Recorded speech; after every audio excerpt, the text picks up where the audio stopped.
What's up guys? Good morning for today's video. Alive with my CP Warrior Aris. Tatanungin ko si Aris kung Aris, ano pong almusal mo? Champurado o spaghetti? Champurado. Sige ha.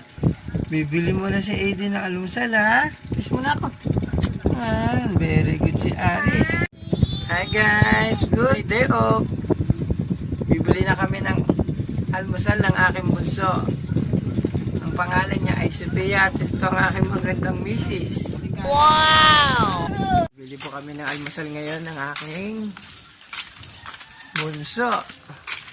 Ito na guys, ang binili kong almusal ng mga bata. Spaghetti, sopa, saka pandesal. Ito na tayo guys, dala ko na ang almusal ng mga bata. Ito na ang iyong almusal, spaghetti. Kain na ikaw ha? Kain ka na ha? Hindi ganun kadali magkaroon ng CP Warrior na anak. Kailangan mahaba ang pasensya namin mag-asawa.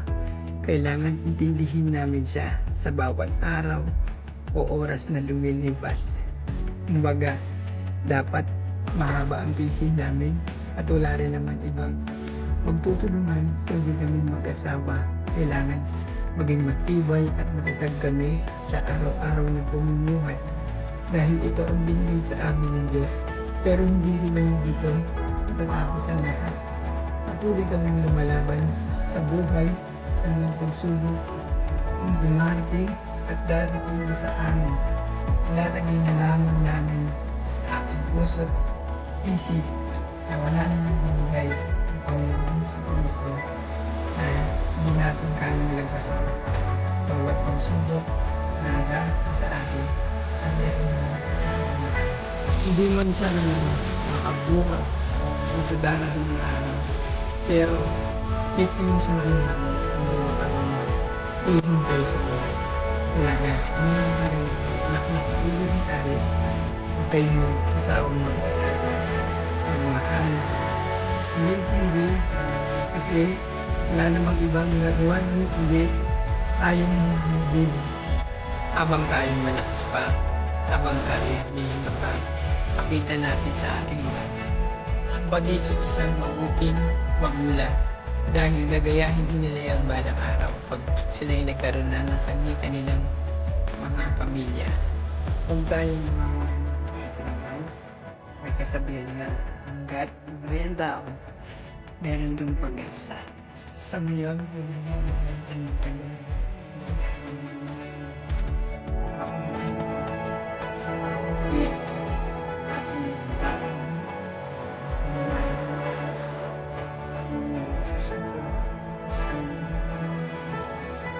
laban tayo ng laban guys.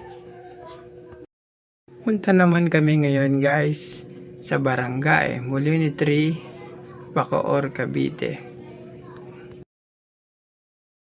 Malaking tulong din kasi sa amin yan guys, yung makuha natin yung benepisyo ng bata. Talagang medyo kinakapos talaga kami ngayon sa aming sitwasyon dahil ako nga lang ang nagtatrabaho sa aming pamilya. Hindi nga nakakapagtrabaho ang aking asawa dahil kailangan nga namin tutukan yung kondisyon ng bata. At ayan na nga guys, nakasakay na kami sa jeep papuntang Molino 3, Bacoor, Cavite. Sana nga guys ma-approve yung PWD ID ng anak ko. Na kami sa barangay Molino 3, Pag-asa, Bacoor, Cavite. Sana makapagpalista kami sa PWD card.